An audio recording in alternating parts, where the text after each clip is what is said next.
Hello children, welcome to our YouTube channel Sanra advance education. हम पढ़ रहे हैं क्लास 6 की हिंदी की पाठ्य पुस्तक बसंत का लेसन 3 जिसका नाम है नादान दोस्त। और ये जो कहानी है ये प्रेमचंद जी द्वारा लिखी गई है। इस कहानी में हमने अब तक देखा कि जो केशव है वो केशव और श्यामा दोनों ही जो चिड़िया है उसके घोंसले को ढकने और उनके दाना पानी के इंतजाम करने में लगे हुए हैं। जो केशव है उसने जो टोकरी है उसको उसमें एक कागज ठोस करके जो घोंसला है उसको ढकने का इंतजाम कर लिया है। अब पढ़ते हैं कहानी का दूसरा पार्ट। गर्मी के दिन थे, बाबूजी दफ्तर गए हुए थे। अम्मा दोनों बच्चों को कमरे में सुलाकर खुद सो गई थी, लेकिन बच्चों की आंखों में आज नींद कहाँ।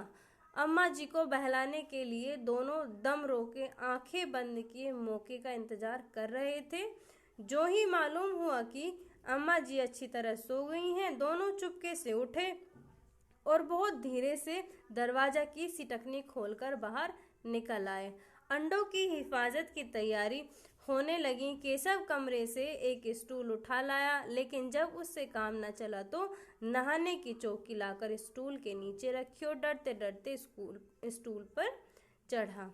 अब जो अम्मा है वो बच्चों को लेकर के कमरे में लेटी हुई हैं, सुलाने की कोशिश कर रही हैं। बाबा जी दफ्तर गए हुए हैं, लेकिन जो दोनों बच्चे हैं उनकी आंखों में नींद नहीं है, वो तो बेचैन हैं चिड़ियों के घोंसले का दाना पानी का इंतजाम करने के लिए। अब जो जो बच्चे हैं दोनों वो अम्मा को धोखा देने के लिए अपनी आंखें बंद करके ऐसे सोए हुए हैं, ऐसे लेटे हुए हैं। ऐसा प्रतीत हो रहा है जैसे कि वो सो गए हैं, लेकिन जैसे ही पता चलता है कि अम्मा सो गई हैं तो दोनों चुपके से वहां से उठ करके बाहर आ जाते हैं। और एक जो केशव है वो स्टूल उठा ले आता है, लेकिन जब स्टूल भी कम पड़ जाता है तो वह चौकी उठा लाता है, नहाने की चौकी भी उठा लाता है। देखिए ये है केशव और इसको कार्निश बोलते हैं। यहाँ पर ये चिड़िए के अंडे रखे हुए हैं। ये केशव है जो इस पर जो है काम कर रहा है, इस ढकने का दाना पानी का। और ये है श्यामा, छोटी सी बच्ची। श्यामा दोनों हाथों से स्टूल पकड़े हुए थी। स्टूल चारों टांगे बराबर न होने के कारण जिस तरफ ज्यादा दबाव पड़ता था जरा सा हिल जाता। उस वक्त केशव को कितनी तकलीफ उठानी पड़ती थी यह उसी का दिल जानता था। दोनों हाथों से कार्निश पकड़ लेता और श्यामों को दबी आवाज से डांटता, अच्छी तरह पकड़ वरना उतरकर बहुत मारूंगा। मगर बेचारी श्यामा का दिल तो ऊपर कार्निश पर था। बार बार उसका ध्यान उधर चला जाता और हाथ ढीले पड़ जाते, क्योंकि श्यामा जो थी उसने स्टूल पकड़ा हुआ था और स्टूल की जो लेग थी वो एक छोटी थी और एक बड़ी थी, जिसकी वजह से मतलब जो उसकी टांगे थी वो बराबर नहीं थी, जिसकी वजह से दबाव पड़ने पर जिधर दबाव पड़ता था स्टूल उधर ही हो जाता था।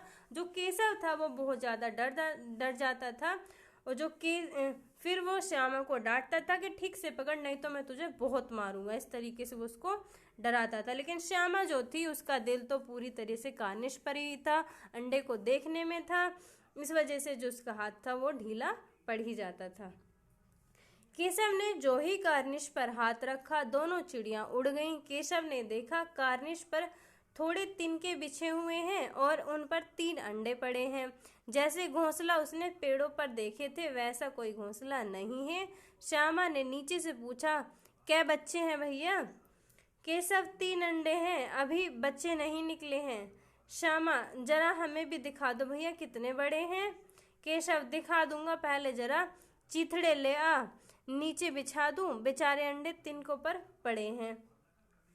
जो केशव है जैसे ही कार्निश पर उसने हाथ रखा तो जो चिड़िया वहां पर बैठी हुई थी वो उड़ जाती हैं डर की वजह से।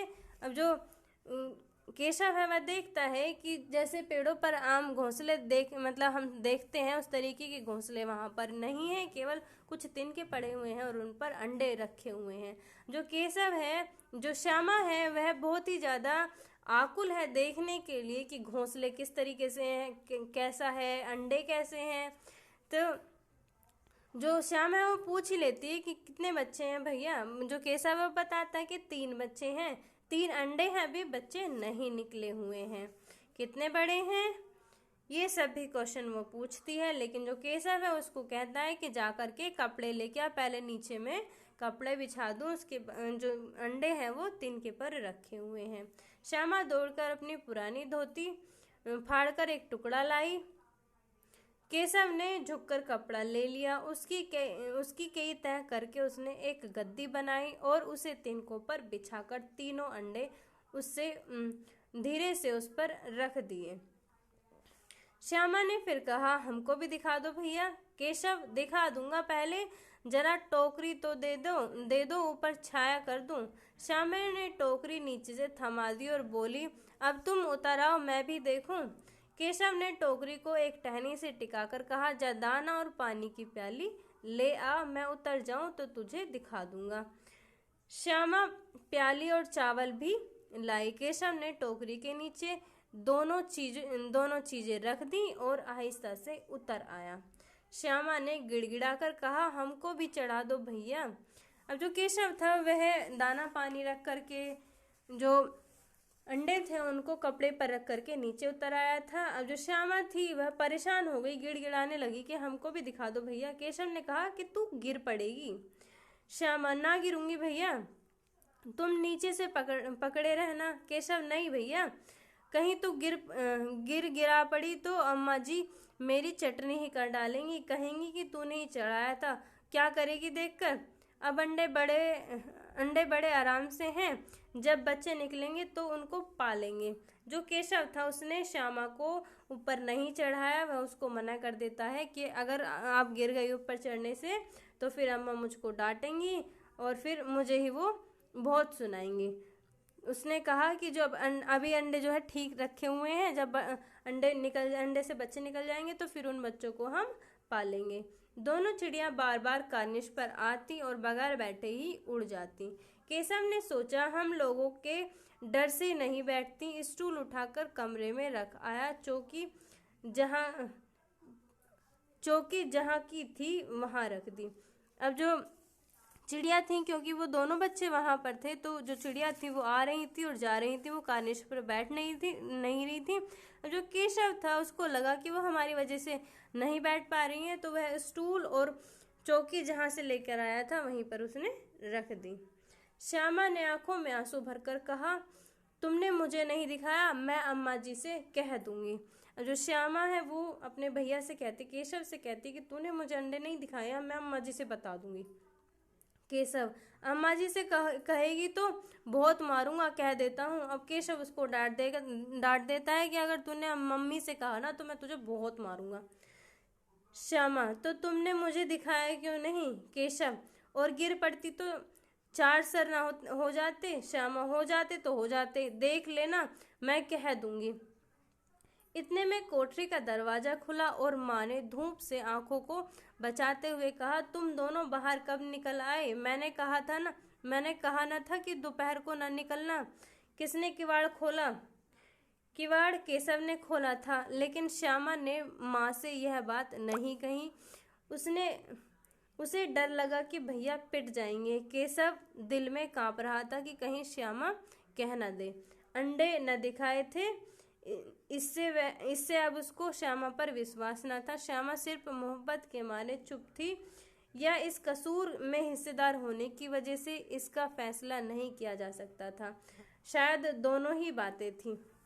जो अम्मा जो है वो बाहर आ जाती हैं और दोनों बच्चे उनको देख करके डर जाते हैं। वो पूछती हैं कि गेट जो था, किवाड़ जो था, वो किसने खोला था। मैंने आपको मना किया था कि बाहर मत आया करो, लेकिन आप फिर भी बाहर आ गए। अब जो केशव है वो डर रहा था, क्योंकि जो श्यामा थी उस पर उसको विश्वास नहीं रहा था, क्योंकि उसने उसको अंडे नहीं दिखाए थे। लेकिन श्यामा जो थी वह उस बात को नहीं बताती है। शायद भैया का प्यार था, या फिर वह भी उस कसूर में हिस्सेदार थी, भागीदार थी, इसलिए उसने नहीं बताया था, या फिर दोनों ही बातें थी। माँ ने दोनों को डांट डपट कर फिर कमरे में बंद कर दिया और आप धीरे धीरे उन्हें पंखा झलने लगी। अभी सिर्फ 2 बजे थे। बाहर तेज लू चल रही थी। अब दोनों बच्चों को नींद आ गई। जो माँ थी उन्होंने दोनों बच्चों को डांट करके अंदर कमरे में फिर से लेटा दिया और उनको पंखा करने लगी। अब जो अभी ज़्यादा टाइम नहीं हुआ था, 2 बजे हुए थे और लू चल रही थी, गर्म हवा चल रही थी। अब दोनों बच्चों को नींद आ रही थी। ये था लेसन का सेकंड पार्ट। वीडियो अच्छी लगी हो तो वीडियो को लाइक करना, चैनल को सब्सक्राइब करना ना भूलें। जल्दी लेकर आएंगे वीडियो का थर्ड पार्ट भी। Thank you.